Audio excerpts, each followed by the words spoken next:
Merci à vous tous, mesdames et messieurs, qui êtes à pareil instant au rendez-vous de cet entretien sur Web Info Télévision, une fois de plus pour vous accompagner, pour justement recevoir les avis des différents leaders d'opinion, afin que l'opinion soit aussi fixée. C'est très important parce que, comme vous le savez, les différentes tendances viennent avec les façons de voir les choses et veulent surtout imposer ça à l'opinion. Voilà pourquoi on doit aussi chercher à équilibrer tout ce qui s'est dit dans l'opinion, et c'est comme ça que vous, mesdames et messieurs, vous serez aussi bien édifiés sur la marche surtout de la République démocratique du Congo, qui est notre pays, à nous tous, ça il faut aussi le préciser.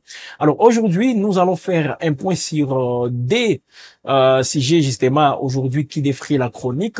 C'est encore une fois ces affrontements qui ont repris. Quel regard peut-on justement faire avec tous ces affrontements, tout en précisant qu'il y a des pourparlers qui continuent Doha, Washington. Jusque-là, on attend à ce que l'accord de Washington soit aussi mis en œuvre, mais jusque-là, il y a des blocages. Alors, au niveau, donc sur terrain, les combats aussi continuent. Pas plus tard qu'hier, avec justement ces communiqués de la FCM 23, se déclarant dans une position de légitime défense face aux forces armées de la République démocratique du Congo. Alors, qu'est-ce que ça représente? Justement, on va aussi revenir, comme vous le savez, sur cette tension. Là, c'est au niveau politique. À l'Assemblée nationale, chaque jour, ce sont des rebondissements. Voilà, vous avez appris, tout comme nous, qu'il y a déjà des irrégularités constatées dans la pétition. Je ne sais pas si c'est ce qui va sauver Vital Kamerhe ou comment, mais dans les sièges politiques, c'est donc ces coups bas qui se font justement. Qu'est-ce que ça peut représenter et quel avenir aussi pour la bonne marche de la RDC?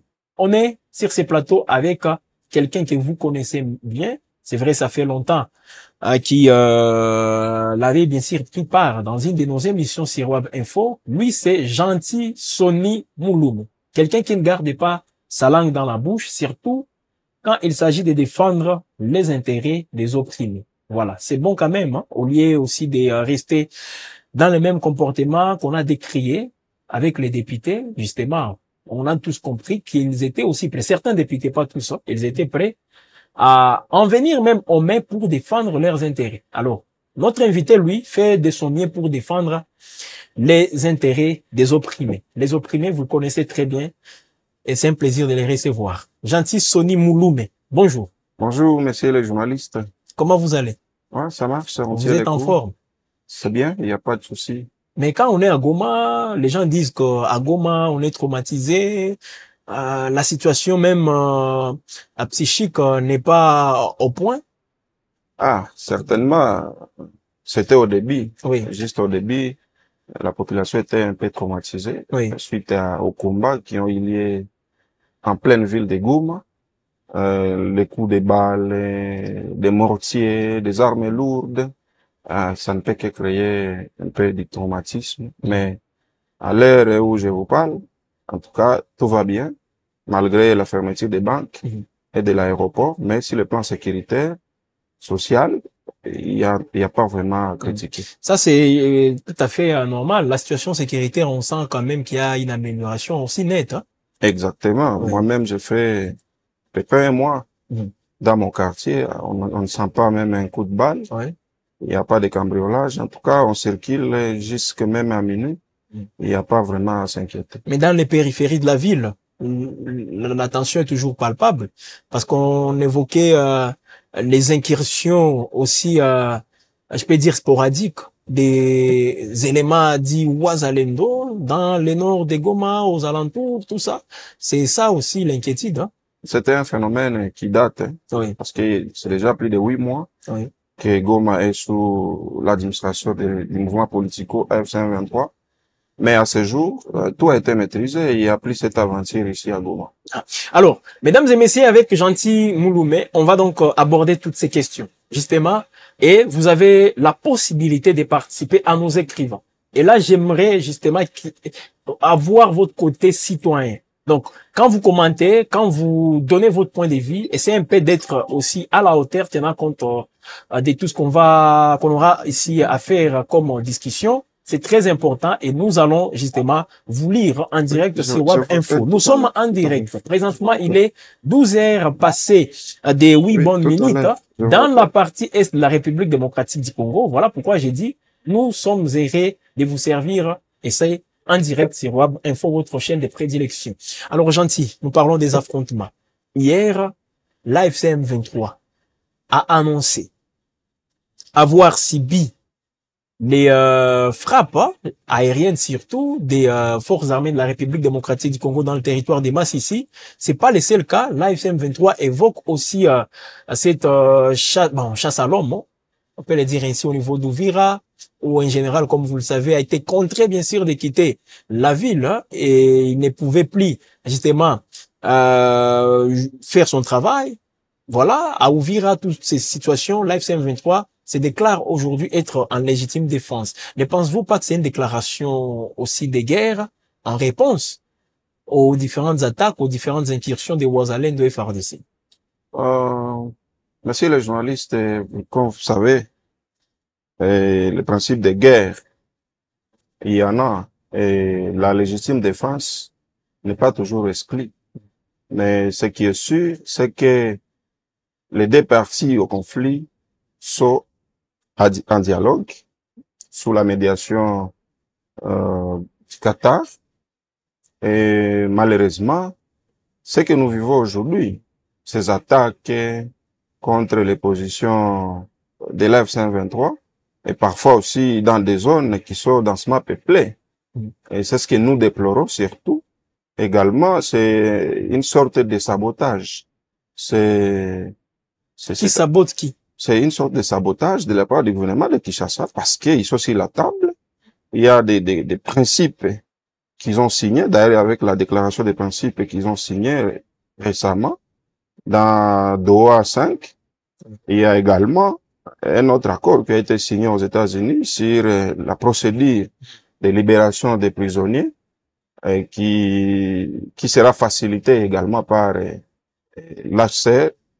Et donc, c'est une sorte de sabotage parce que vous ne pouvez pas vous asseoir sur la table, vous déterminer des principes et après, une partie viole.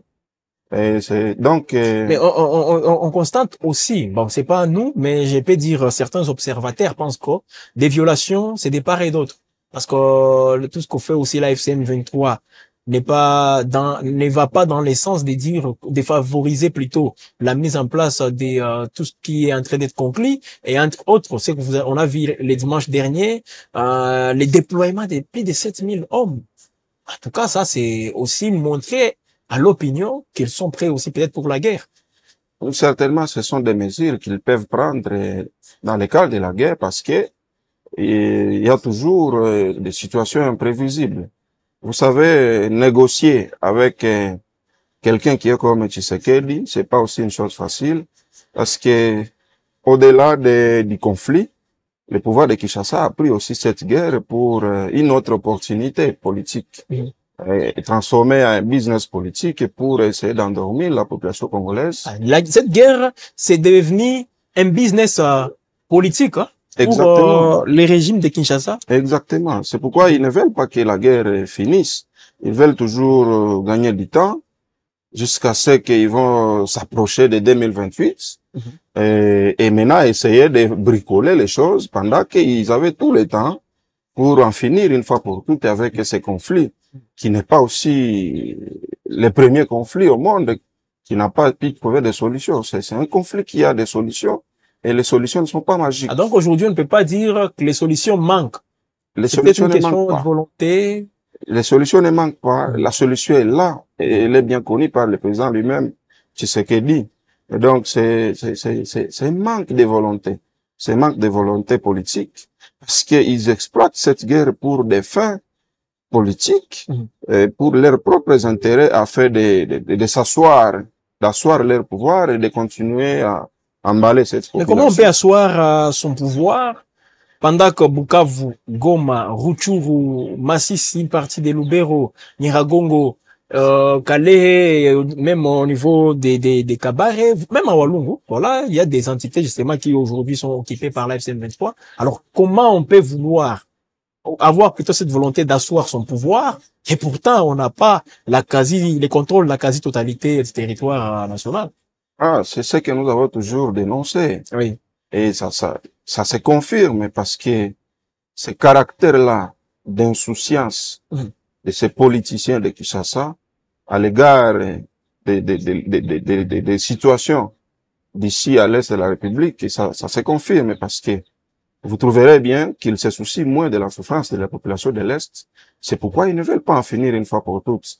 Ils préfèrent alimenter ça parce que les questions de cette partie orientale du pays ne leur préoccupent pas trop. C'est pourquoi vous voyez même dans la politique nationale, ils semblent vraiment être préoccupés par autre chose que oui. Mais dans tout ce qu'ils font, justement, donc, ou plutôt, je vais être précis, tout ce qui s'est fait aujourd'hui comme dépassement au niveau du budget, il y a donc certains domaines aujourd'hui qui souffrent, et la raison évoquée par l'exécutif, c'est que les gros moyens, nous envoyons ça à l'Est pour justement tantôt les combats, la prise en charge des militaires, tout ça, et c'est comme si ça prend une grande part aussi du budget national.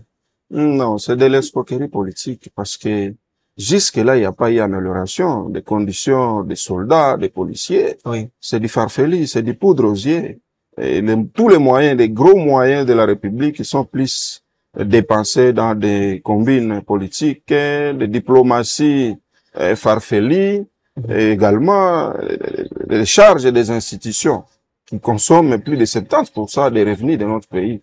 C'est-à-dire, c'est une classe politique qui ne met pas les intérêts de la population en avant, mais qui pense bien s'enrichir, se positionner et garder le plus longtemps possible le pouvoir, oubliant que la population de l'Est est en train de souffrir et cette population a besoin d'une solution.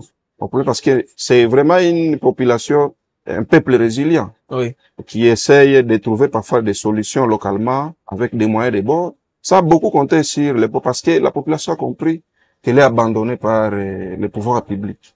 Alors, ça faisait longtemps, gentil, qu'on avait vu les drones CH4 des FARDC, les Sukhoi aussi être déployés pour le travail qu'ils ont fait, je crois, hier, hein, tôt le matin, dans le territoire de Massissi. N'est-ce pas là aussi une façon pour Kinshasa de dire, même sur le plan militaire, on est toujours à mesure d'en découdre avec l'AFC M23. Donc, sur le plan militaire aujourd'hui, c'est facile à dire que toutes les parties sont prêtes.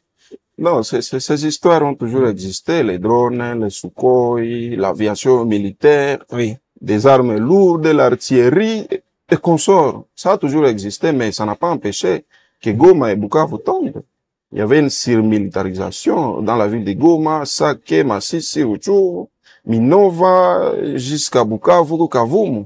Mais toutes ces villes sont tombées. C'est-à-dire, il faut accepter qu'il y a des limites, parce que les CH4 ont toujours existé, oui, avant la tombée de la ville de Goma. Mais ça n'a pas empêché. C'est des routines parfois inutiles. Peut-être aujourd'hui on change des stratégies. Avec les mêmes appareils, peut-être on peut obtenir d'autres résultats. Ce ne sont pas les appareils qui combattent. La guerre a des principes, et la guerre c'est l'esprit, la guerre c'est l'engagement. Oui. Nous n'avons pas, bon, disons-nous, parce que c'est la République, on n'a pas une armée engagée au front, il n'y a pas. On ne peut pas se dire, on ne peut pas se tromper. Les éléments FARDC qui sont là? Non, il n'y a pas la discipline, il n'y en a pas. Nous avons vu comment ils se sont comportés ici. Les jeunes là, les jeunes gens recrutés au Kasaï, ailleurs, parmi, il y a même des Koulouna qui ont été recrutés par-ci et là, qu'on appelait Satan, Guépard. On a vu ce qu'ils ont fait. Ils ont brûlé des villages chez nous. Ils ont brûlé à Calais, des maisons, à Nyabibwe, partout. Ils ont violé des femmes, et à Kavumu. Ils ont violé des femmes ici à Mugunga quand ils étaient à Goma. Ils ont installé même des artilleries à côté de la population pour exposer leur vie. Et vous avez vu ce que nous avons vécu. Donc, ce n'est pas les appareils qui combattent. Ce sont des hommes qui combattent. La guerre n'est pas surtout liée au matériel, mais c'est l'engagement. Oui. Alors, un engagement qu'on peut aussi revoir. Hein. Mais dans tout ça, gentil, ce qui s'est fait, ou disons, vous venez de dire qu'il y a violation aussi des engagements pris au niveau même des Doha, en ce qui concerne les processus diplomatiques, mais côté RDC, on accuse aussi la FCM 23 de violer à tout instant les engagements, la déclaration des principes. Jusque-là, elle n'est même pas appliquée. Et voilà donc, peut-être les gouvernements congolais montrent que, ok, la FCM 23 ne respecte plus c'est qu'on vient avec lui à Doha, ok, qu'on en découvre peut-être sur le plan militaire, sans pour autant le déclarer officiellement. Vous savez, messieurs les journalistes, il faut être honnête avec nous-mêmes. Tout dépend de la volonté du pouvoir de Kinshasa. Tout dépend de la volonté du pouvoir de Kinshasa, parce que nous vivons tous au Congo. Vous avez vu avec nous, depuis plus de 3-4 mois, la FC23 n'a pas avancé au-delà des zones qu'ils occupaient. Et donc, vous avez vu d'ailleurs, avant Doha, ils ont libéré Walikale et ils ont quitté et reculé de plusieurs kilomètres. Et jusque-là, ils n'ont pas avancé, sinon ils seraient déjà à Uvira, ils seraient déjà à Beni ou à Maniema, à Walikale ou à Kisangani. C'est parce qu'il y a aussi une résistance des Wazalendo. Envoyé à Uvira, par exemple. Ces Wazalendo girent en disant que l'AFC 23 ne piétinera pas Uvira. Ils ne feront pas de miracles, qu'on se dise la vérité. Les Wazalendo qui ont été plus forts, ce sont ceux-là qui étaient à Goma, à Sake, qui ont pu résister pendant plusieurs mois, d'ailleurs plus d'une année, mais à la fin, qu'est-ce qu'on a vu? Ils ont fui. Ils ont dilapidé même les munitions inutilement, soit en disant qu'ils ne veulent pas laisser les munitions à l'ennemi. C'est pas ça une armée. Donc, dire que ils n'ont pas avancé parce qu'il y a une résistance, c'est d'abord faux. C'est parce que il y a les pourparlers en cours. Et les partis sont contraints de respecter certains principes qui sont assignés eux-mêmes et qu'ils ont pu signer. Et donc, ce n'est pas par rapport à la résistance, mais c'est par rapport à ça. Et si aujourd'hui, l'AFC-M23 déclare qu'elle est menacée par la force du gouvernement, c'est justement à cause de ça, parce qu'ils se sont engagés à observer un cessez-le-feu. Et ça ne vous inquiète pas? Ça nous inquiète, nous, en tant que population, ça nous inquiète parce que si cela continue, donc il y a déjà déclaration de la guerre. Il y a déclaration de guerre par le pouvoir d'abord qui met en jeu. Ah, donc c'est Kinshasa qui déclare d'abord la guerre. Exactement, parce que Kinshasa est engagé dans les pourparlers. Oui. Mais de l'autre côté, il y a des déploiements, il y a des matériels, des hommes, et on comprend déjà que tout dépend de Kinshasa. Si Kinshasa veut la guerre, l'FCM23 ne se réservera que les droits de riposter également parce que ils ont des revendications. Et le gouvernement de Kinshasa, par l'entremise de son porte-parole, dit que les médiateurs est déjà saisis face à cette énième violation, non seulement les cessez-le-feu, mais d'autres engagements par l'ennemi. Et en parlant de l'ennemi pour le gouvernement, c'est l'AFCM 23. Non, le médiateur n'est pas un médiateur d'une seule partie au conflit. Oui. C'est un médiateur de toutes ces parties au conflit. Donc, ils ont saisi la médiation, oui, mais l'AFCM 23 également a saisi la médiation face à ces violations du cessez-le-feu. Oui. Se sont engagés à respecter ça. Et donc, si une partie viole, la partie lésée a l'obligation de saisir la médiation pour lui faire part des comportements belliqueux de l'autre partie au conflit. Alors, déjà, ce sont, comme je l'ai dit, des affrontements. Et cette fois-ci, dans le territoire de Massissi, c'est très, très grave. Hein? Au niveau du site Kivu, on a y assisté aussi aux différents messages, les Wazalendo qui ne désarment aussi pas, jusqu'au point où ils sont en train plutôt, il faut le dire, d'interdire les différentes activités à ce que celles-ci soient menées, entre autres les activités scolaires. On a assisté à des messages qui ont circulé, viral aussi sur les réseaux sociaux. Alors, gentil, je ne sais pas. Qu'est-ce que vous pensez aussi de cette instabilité? Parce qu'au niveau du site Kivu, tout ce qui est en train d'être dit, ça fait froid au dos. Ouais, ça se généralise petit à petit, de Uvira, Kamanyola, Beni, Ituri. Ça a commencé à Uvira, aujourd'hui, ça arrive à Beni. Oui. En Ituri, ça date de longtemps. C'est cette situation toujours décriée. Hein? Et c'est une conséquence de ces discours de haine dont les politiques qui veulent exploiter ces conflits en ethnicisant cela veulent toujours attiser cette haine dans la communauté. Et donc, ces Wazalendo ne jouent que les jeux du pouvoir de Kinshasa. Ils sont encouragés par le pouvoir. Ils sont nourris, ils sont payés, et ils sont alimentés en matériel par le pouvoir de Les Kinshasa. Wazalendo payés. Oui, Mais ils disent toujours qu'ils ne reçoivent rien à un certain moment. Ils s'apprennent même aux autorités de Kinshasa disant que nous défendons les pays, mais vous là, vous bouffez l'argent, nous on ne reçoit presque rien. Ils sont payés. Il y a des gros budgets réservés aux Wazalendo. Peut-être pour les gros poissons dans ces mêmes Wazalendo, mais bon, certes, les Wazalendo des rangs, peut-être qu'on ne reçoit pas.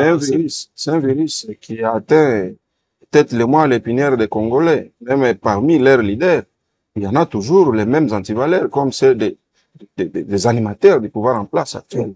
Il y en a toujours qui peuvent bouffer leur argent parce qu'également, ils ne sont pas engagés pour une cause de la République. Ils sont engagés pour une cause des politiciens, pour une cause du régime en place, mais pas pour le peuple. C'est pourquoi vous voyez souvent, il y a des violations même des droits de l'homme qui sont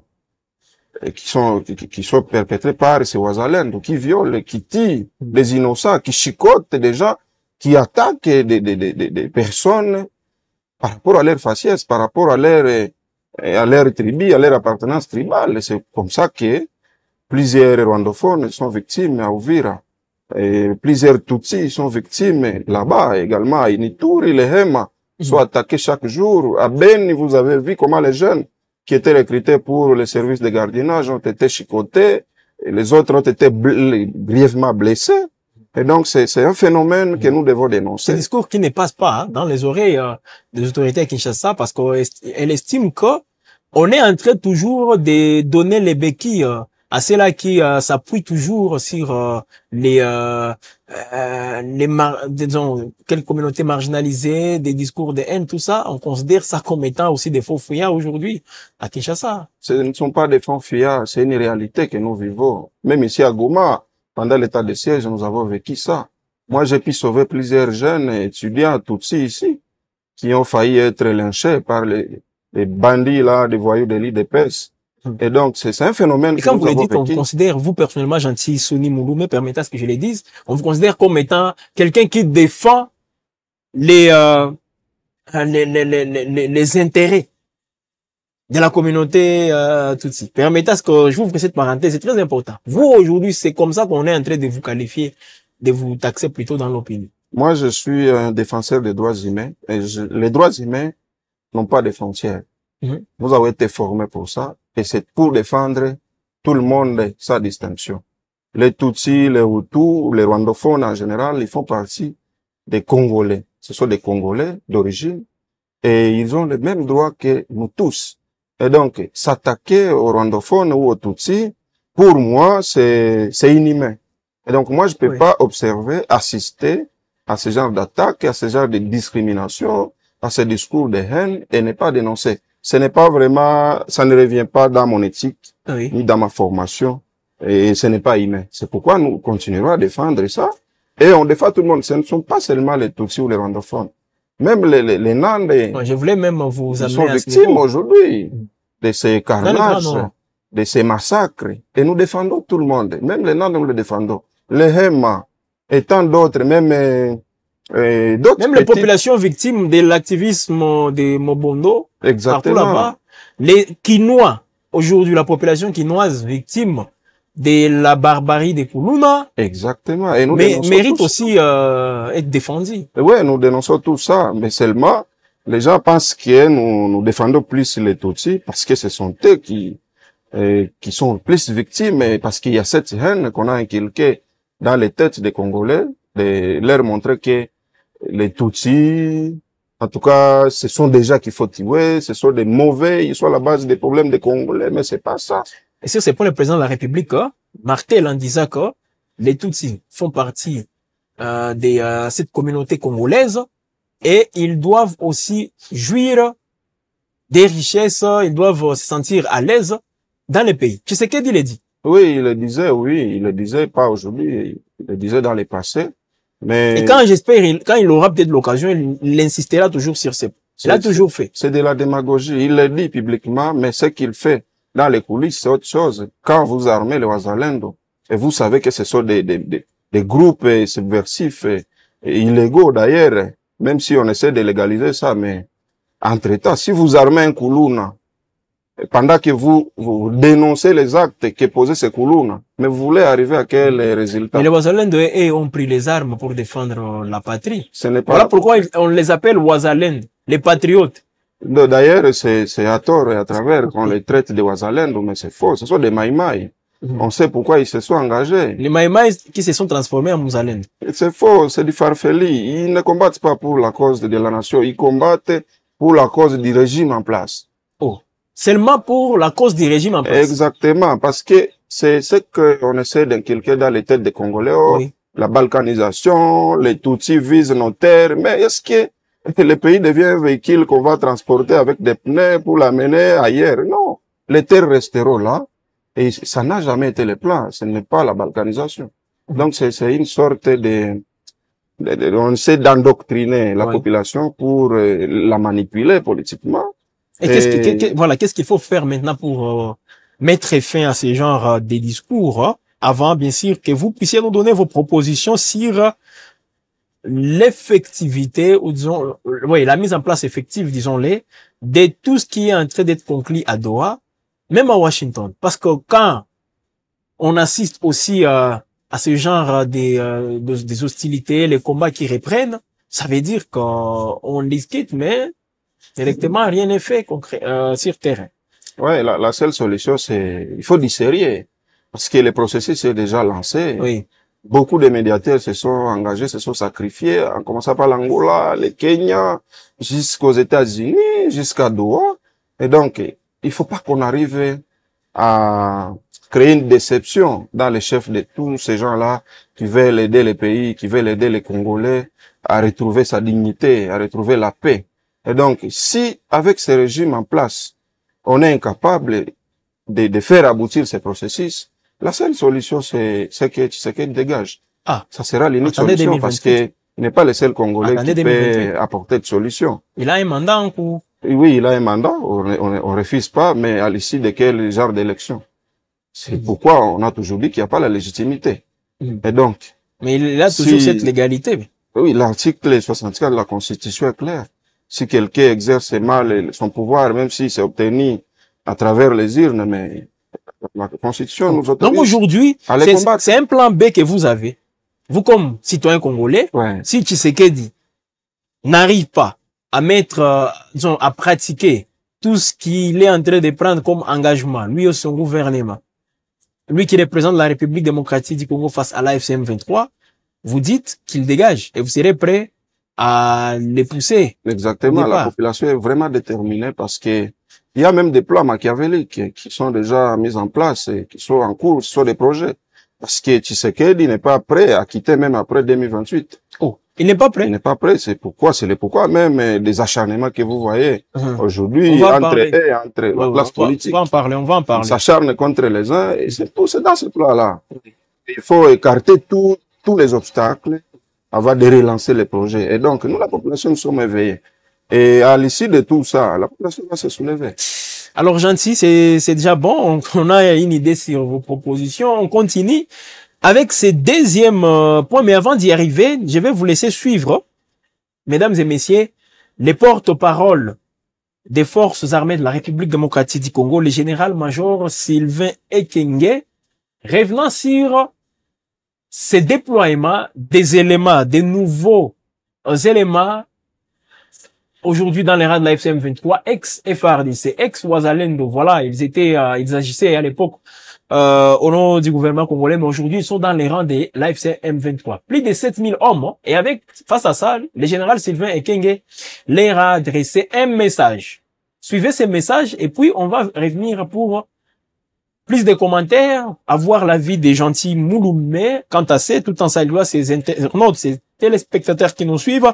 Katsongo Mumbere, voilà, qui fait un signe de vie, c'est très important. Karine Nyamazwa et Joseph Bosongo Shengene. Merci à vous tous qui êtes en train de nous suivre. Suivez donc les générales Sylvain Ekenge, porte-parole des FARDC. Les forces armées de la République démocratique du Congo rappellent à tous les militaires capturés ou portés disparus à Goma et Bukavu, aujourd'hui pris en otage par la FCM 23 et alliés, que vous êtes et restez militaire des FARDC. Vous avez été formé pour servir la République et défendre la patrie jusqu'au sacrifice suprême contre cet ennemi. N'accordez aucun crédit aux promesses données par ces vendeurs de vent et d'illusions. Ils veulent se servir de vous comme leurs esclaves contre vos propres frères et sœurs, au détriment de vos intérêts et au détriment des intérêts de la République. Les souffrances déjà endurées entre les mains de ces hors-la-loi doivent renforcer votre conviction et votre détermination à les combattre, à défendre l'intégrité territoriale de notre pays et à protéger nos populations. Cela doit constituer pour vous un motif supplémentaire de fierté, de patriotisme et de loyauté envers la République. Il serait pour vous un grand déshonneur et un grand sacrilège de mettre en cause votre serment envers la République, celui de ne jamais trahir le Congo, et de tourner les canons vers la mère patrie, vers votre population et vers votre propre armée. Dans ce cas, la République et les générations futures ne vous pardonneront jamais. Considérez ces souffrances imposées et le massacre de vos collègues par les terroristes de la FCM 23 comme un sacrifice. Faites tout ce qui est possible pour retrouver les camps de la patrie, comme l'ont déjà fait beaucoup d'autres parmi vous.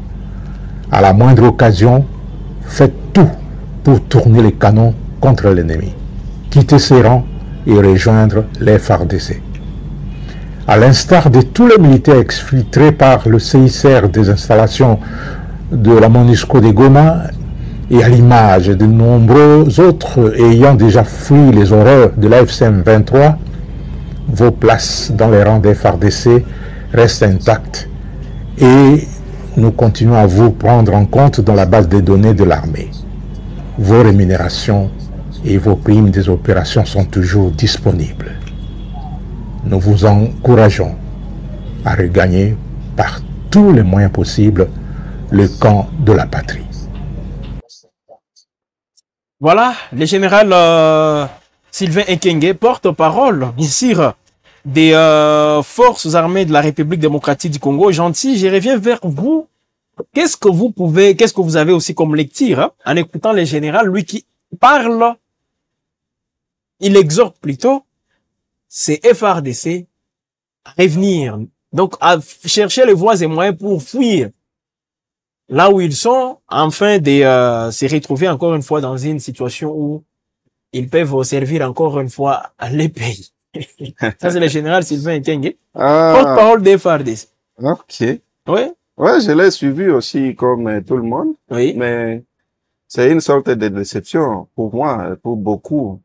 Parce que c'est un appel suicidaire d'abord. Oh, un appel suicidaire. Oui, c'est suicidaire parce que vous savez tous que ces militaires ont été abandonnés dans la ville par leur chef, par leur hiérarchie, par leur commandant. Ils ont été abandonnés tous ici. Même le Sylvain Ekenge, l'autre porte-parole qui est à Beni. Le colonel Njike. Le colonel Njike lui-même avait été abandonné ici à Goma. Je l'ai vu aussi faire un message pareil, hein, cette fois-ci en Swahili. Exactement, mais lui-même avait été abandonné également ici à Goma.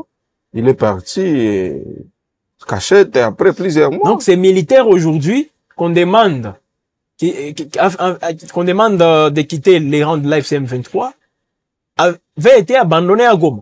Ils avaient été abandonnés sciemment et plusieurs officiers se sont retrouvés à Bukavu en abandonnant leurs troupes. Et aujourd'hui, ils sont à Kinshasa. Certains sont aux arrêts, bon, pour distraire la population.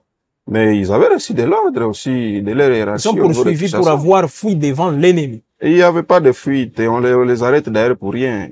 Ils n'avaient pas la capacité d'arrêter l'avancée des forces de l'AFCM 23. Également, il y a d'autres qui ont été abandonnés au Rwanda. Ils ont même réclamé qu'on les récupère, que le gouvernement aille les récupérer. Mais jusqu'aujourd'hui, ils sont abandonnés. Maintenant, ils sont gardés là-bas. Le gouvernement rwandais les prend en charge jusqu'aujourd'hui. Et le gouvernement n'est pas prêt à les récupérer. Pourquoi maintenant ils ont cette volonté de récupérer ceux qui sont maintenant formés par la F-123. Donc c'est ça le machiavélisme. Hein? Même si on les intoxique comme ça, pour qu'ils échappent et partir dans les rats des FARDC. Non, c'est dangereux, on va les sacrifier. C'est suicidaire, même là où ils iront. C'est eux-mêmes qui vont les tuer, comme on les fait contre les officiers de l'Est, à Kinshasa, qui sont à Makala, Oui. à Ndolo, les autres meurent dans des hôpitaux et en prison. Et donc, pour un militaire bien formé, comme ces hommes, ces 7000 hommes, ces 7000 hommes qui ont été formés. Et 12 000 autres récemment, en pleine formation. Exactement. Parmi eux, il y en a d'autres, des volontaires qui se font recruter Mais d'eux-mêmes. c'est toute une armée, gentil. Ouais. Est-ce que vous voyez, même si on aboutit à des solutions diplomatiques, mais là, c'est toute une armée qu'on est en train de mettre en place. Ce qui veut dire, peut-être que pour la FCM 23 aussi, les yeux sont ailleurs, à part tout ce qu'on peut voir à Dora, mais, et c'est l'armée, coûte que coûte. Vous savez, il y a beaucoup de choses qu'il faut refaire dans les pays. Et parmi ces choses, il y a l'armée. Il y a également la justice qui est en pleine réforme actuellement dans les zones occupées par AFCM 23. Et donc, c'est dans ce cadre-là que même vous voyez les recrutements, les formations, parce que notre armée doit être réformée de nouveau. Oui. Et ces hommes-là... Est-ce que réformer l'armée en RDC passe par les M23? Non, on ne dit pas que ça passe par les M23, mais si le gouvernement est incapable de former, d'encadrer l'armée républicaine, mais vous savez bien, parmi nos officiers, nombreux sont venus des groupes armés, nombreux sont venus des Maïmaï, nombreux sont venus des RCD, des CNDP, des M23, donc ça n'exclut pas. Parce que demain, si Tshisekedi s'entête, peut-être on pourra le chasser parce que la population est prête aussi En tout cas, à s'en prendre à ses pouvoirs. Vous, cette volonté. Donc, si même aujourd'hui Félix Tshisekedi annonçait sa démission, vous serez parmi les premiers à célébrer. C'est ça, je suis en train de les lire en vous. Si ça dépendait que de nous, vraiment, Félix ne serait plus encore au pouvoir. Oh là là. Et même si nous sommes non violents, mais, vous savez, nous sommes des activistes. C'est pas la haine contre Félix. C'est pas une haine. Nous avons beaucoup défendu cette république. Oui. Mais nous avons été tellement déçus par ce régime de l'IDPS qui est au pouvoir. Nous avons été des alliés hier pour mener la lutte afin d'aboutir à cette alternance. Mais nous avons été déçus et nous avons même peut-être regretté tout notre temps dans l'engagement citoyen avec ces gens. Parce qu'à l'issue de ce que nous combattions, c'est vraiment une déception. Aujourd'hui, le pays est mal dirigé. On a instauré, on a institutionnalisé les antivaleurs, la corruption, les détournements de fonds. Donc, c'est du farfelu. On ne sait même pas comment qualifier ça. C'est une déception. C'est pourquoi, aujourd'hui, la majorité de la population congolaise est d'accord sur le départ de Tshisekedi par tous les coups. Ouais. Par tous les coups, la population est disons, d'accord, hein, selon Gentil Mouloumé. Voilà, c'est son opinion et là, nous ne pouvons que la respecter. Alors, on continue, Gentil, avec un point. Cette fois-ci, on va parler politique parce que vous avez parlé à plusieurs reprises de Félix Tshisekedi. Le même Félix Tshisekedi, aujourd'hui, se retrouve dans une situation où il est une fois encore appelé, lui comme garant du bon fonctionnement des institutions, à se positionner. Au niveau de l'Assemblée nationale, il ne dit mot jusque-là, pendant qu'une pétition vise, donc ce sont des pétitions pas une seule, 5 membres sur les 7 que comptent les bureaux de l'Assemblée nationale sont aujourd'hui visés par une pétition. Mais hier, avec le travail qui est en train d'être fait par la commission mise en place pour examiner aussi cette pétition, c'est comme si on a constaté des irrégularités. Alors, tout ça, est-ce un acharnement contre Vital Kamerhe ou plutôt un Kamerhe qui s'est mal comporté, qui a mal géré et il faut quand même les recadrer? Qu'est-ce que vous pensez? C'est complexe parce que ça n'a rien à faire à la gestion des Kamerhe, ça n'a rien à faire à son comportement. Non, ce n'est pas ça. La politique actuellement dans ce pays, c'est un jet de gangstérisme actuellement. Parce que vous voyez bien, ce qui ne donne même pas crédit à ce genre de pétitions, quand c'est déjà porté par quelqu'un comme Bindoulé. L'honorable nous le connaissons tous très bien. Non, c'est quelqu'un, c'est un aventurier tout fait. Oh là là. Bindoulé. Crispin Bindoulé, oui, une milite qui est pour ses intérêts égoïstes. Depuis 15 ans, il n'a fait que manipuler des jeunes, au parlement des bouts des fours, des histoires, seulement pour se positionner. Mais aujourd'hui, il a abandonné tous ces gens-là. Et il n'existe plus. C'est pas, c'est le parlement des bouts des fours. Ça existe des façades, mais il a abandonné tous ces gens. Il a abandonné même son électorat. Il a abandonné la population de Beni, de Boutembo. Aujourd'hui, il a abandonné. Pour ses propres intérêts, il ne défend plus les intérêts de cette population. Depuis 2011, c'est une population qu'il est choisi comme député national. 2011, pourquoi nous conscientisons? 2023. C'est cette même population. Oui, c'est pourquoi nous la conscientisons à ne plus continuer à se laisser prendre pour des troupeaux, pour des bétails, pour des bétails des politiciens. Oui. Parce que ces gens-là ne sont pas là pour leurs intérêts. On les égorge chaque jour. On tue à Beni, on massacre la population depuis plusieurs années. Mais aujourd'hui, ils s'engagent avec acharnement dans des luttes politiques et pour le positionnement du régime et de l'UDPS.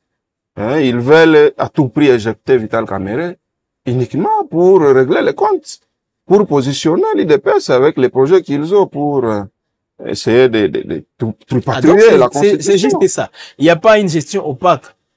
Non, on ne peut même pas voir ça, nous, en tant que citoyens, en tant que population. Oui. C'est du farfelu parce que quand vous voyez les réclamations, c'est plus les revendications liées à leurs conditions sociales, c'est plus lié au paiement de leurs émoluments, de leurs assistants parlementaires. Et donc, si ils sont payés en retard, est-ce que c'est le bureau? C'est vraiment la grande responsabilité du bureau? S'il y a des questions orales qui ne sont pas alignées, est-ce que c'est la seule personne du président de l'Assemblée? Non, il y a le premier vice-président, il y a le deuxième vice-président, et chacun a son rôle dans ces bureaux-là. Mais vous voyez, dans leur pétition, ils s'attaquent à la personne de Kamerhe, à la personne de l'autre rapporteur là, qui est ici de l'opposition, Joly. Et la rapporteure de Hansi. Exactement, parce qu'elle est de Hansi. Et vous voyez que les personnes visées sont plus les opposants. Et donc aujourd'hui, dans les chefs du pouvoir, on prend Kamerhe comme un opposant. Parce que c'est une histoire d'amour, c'est presque une histoire d'amour entre Tshisekedi et Kamerhe. Justement. Et ils ont eu le pouvoir ensemble. Kamerhe, c'est l'un des grands artisans pour que Tshisekedi arrive au pouvoir. Et il a été déçu, on l'a même arrêté, on l'a humilié. Et au-delà de ça, on l'a roulé. Pendant qu'il était prévu que ce soit lui le candidat en 2023. Oh, les choses ont changé. On l'a roulé. Vous connaissez bien, c'est de la politique, j'entends. Et donc, c'est une personne gênante. Et dans les cercles du pouvoir, oui. Il faut vraiment l'écarter à tout prix. Et surtout avec les plans là de changement de constitution, qui est un projet porté par Tshisekedi lui-même dans son cerveau, dans sa tête. Et donc, Kamerhe, c'est un obstacle. C'est un obstacle parce qu'on l'a roulé en 2023. Et ils savent bien que réellement Kamerhe ne peut pas être d'accord avec ces projets pour que Tshisekedi continue à être président au-delà de 2028. Et donc, politiquement, il faut l'écarter à tout prix. Même en fabriquant des histoires farfelues, la pétition est signée par les personnes non députées. La pétition a été signée par des députés doublement. Parfois même des noms sans signature. Et c'est des irrégularités qui... Et là, ça tombe déjà, on veut passer au forcing. Et il y a un mot d'ordre.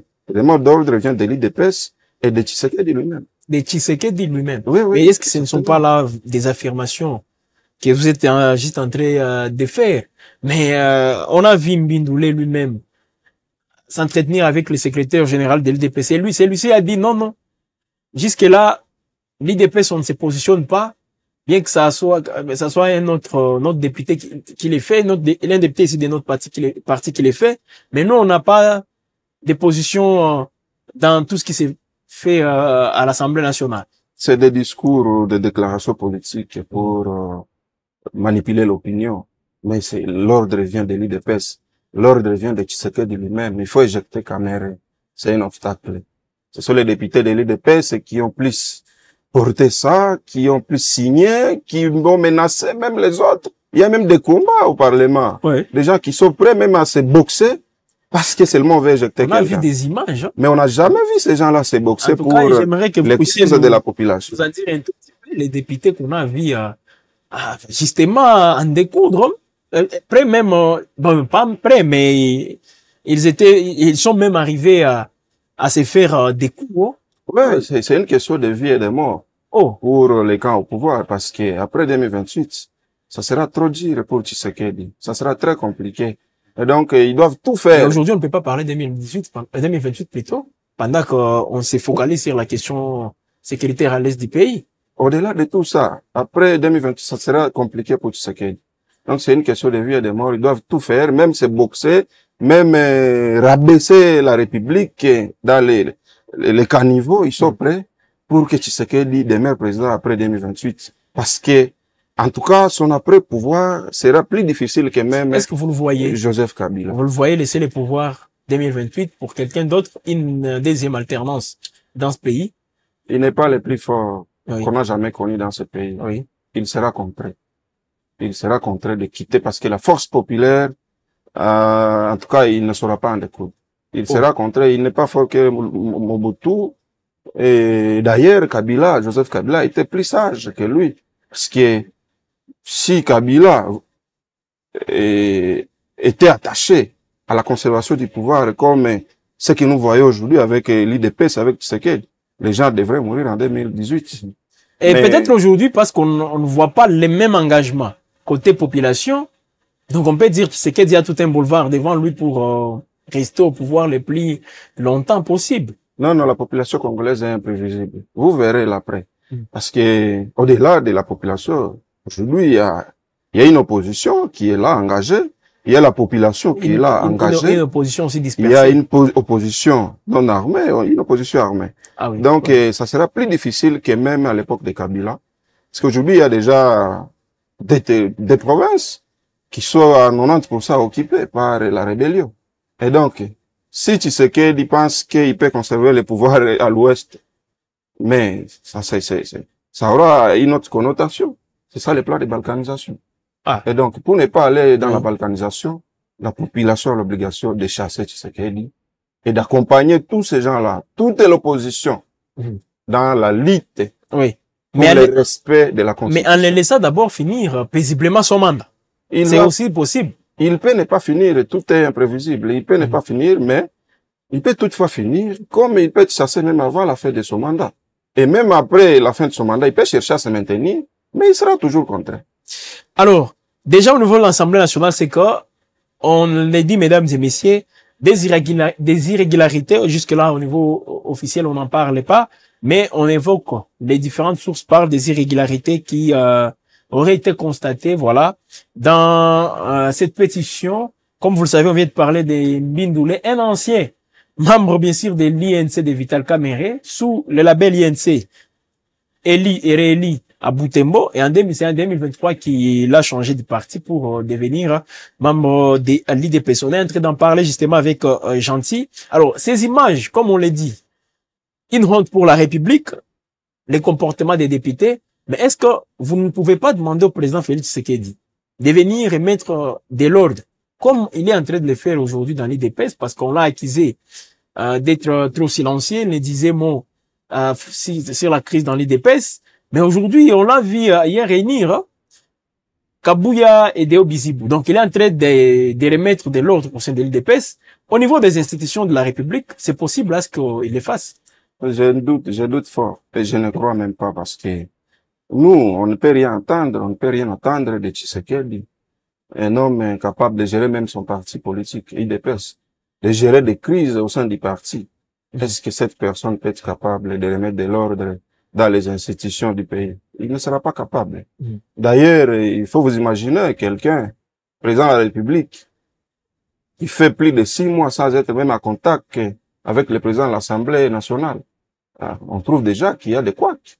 Il y a un malentendu, il y a quelque chose qui ne fonctionne pas. Et donc, faut pas beaucoup entendre de Tshisekedi en ce qui concerne l'ordre parce que tout son parcours politique a été marqué par ces désordres-là.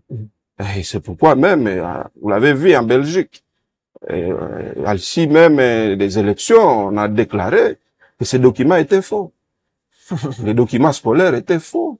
Et donc, vous remettez en cause son parcours scolaire. Oui, en tout cas, son parcours a été marqué par le désordre d'abord lui-même et il ne peut jamais remettre de l'ordre parce que même si sur les plans scolaires, les plans académiques, il n'a pas un parcours. Gentil n'est pas un opposant Félix Tshisekedi, ça je l'ai dit. C'est un activiste, hein, citoyen. Tout ce qu'il dit, c'est vrai, ça n'engage que lui, mais il essaie un peu de donner sa façon de voir les choses. Et qu'on l'accepte ainsi, mesdames et messieurs. Je vous ai toujours dit, acceptons les opinions des uns et des autres. On n'est pas tous obligés à avoir une même opinion. Et quand quelqu'un a une opinion contraire à la vôtre, il ne faut pas les traiter aussi à d'ennemis. Lui coller déjà une nationalité qui n'est pas la sienne, c'est pas du tout bon, mais merci quand même à tous ces internautes. Là, je vois Landou Massiki dit Landry. Voilà, salut à vous. De partout où tu es en train de nous suivre, c'est très important aussi. Ben Yemoko, merci en tout cas.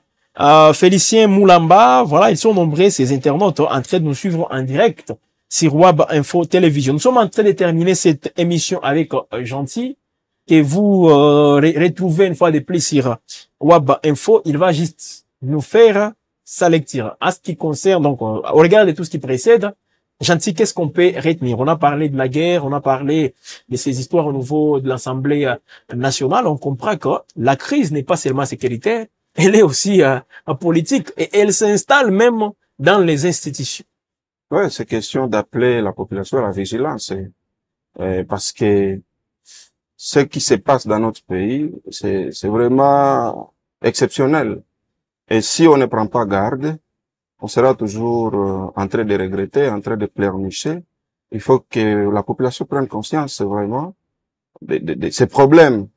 Oui. Et de prendre les devants, de décider sur son destin. Parce que si on continue à se laisser manipuler, à se laisser considérer pour des moutons de panurge par nos politiques, nos députés, nos ministres, en tout cas, on sera en train nous-mêmes de solder notre avenir. Oui. Et donc, si nous voulons les changements aujourd'hui, il faut que nous prenions conscience que cette classe politique à la tête du pays a échoué et qu'il faut une solution une fois pour toutes. Oui. Et c'est de se désolidariser de ces régimes en place qui essaient d'exploiter notre souffrance pour se maintenir au pouvoir, oui, à travers des dilatoires, à travers des farfelis, à travers même des combats au sein des institutions. Ils se règlent les comptes et tout ça, c'est pour essayer de nous manipuler. Mais la cause n'est pas vraiment pour la République. C'est pour les intérêts politiques, les intérêts égoïstes. La population doit ouvrir les yeux, sinon nous serons en train de solder notre avenir pour maintenir des politiques vérées oui, au pouvoir. Merci. Voilà. Là, c'était bien sûr le mot de la fin des gentils Mouloumé Sony. Merci à vous, Alexis Moukadi, depuis Kasumbalesa, de nous suivre. Voilà, j'ai parlé de Joseph Odimbe, c'est bon. Léon Kengela qui nous salue. Nous vous saluons aussi, cher Léon. Merci à vous tous, mesdames et messieurs, de nous avoir suivis. Web Info reste la chaîne, justement, qui travaille dans toute impartialité. Nous sommes là, justement, pour vous servir, afin que vous soyez bien édifiés. Parce que ça aussi, dans un monde aujourd'hui où les mensonges circulent comme pas possible, c'est aussi important de travailler tout en restant bien sûr du côté de la vérité. C'est ce que nous sommes en train de faire. On est donc à la fin de cette émission. Le temps pour moi de dire merci à Gentil d'avoir accepté, en tout cas à volontiers, notre invitation. Et cette fois-ci, nous faisions reprendre notre habitude justement de servir ces milliers, ces internautes, ces inconditionnels, ces abonnés de Web Info qui nous suivent par instant. Oui, exactement. C'était un plaisir d'être ici de nouveau dans ces majestueux studios de Web Info. Et exactement, nous allons reprendre nos habitudes. Les bonnes surtout. Oui, les bonnes habitudes avant, pour éclairer notre opinion, éclairer notre population face à la situation du pays. Merci beaucoup. Voilà, mesdames et messieurs, nous disons aussi merci à Thomas Zawadi qui nous a réalisé. Merci à toute l'équipe de Web Info qui justement s'est mobilisée pour que vous puissiez nous recevoir chez vous impeccablement. Alors, nous vous fixons rendez-vous très prochainement. En même temps, abonnez-vous sur votre chaîne. N'hésitez pas d'activer la cloche de notification, aimez, commentez. Vos points de vue surtout sont toujours les bienvenus. Bonne suite du temps chez vous. Bien.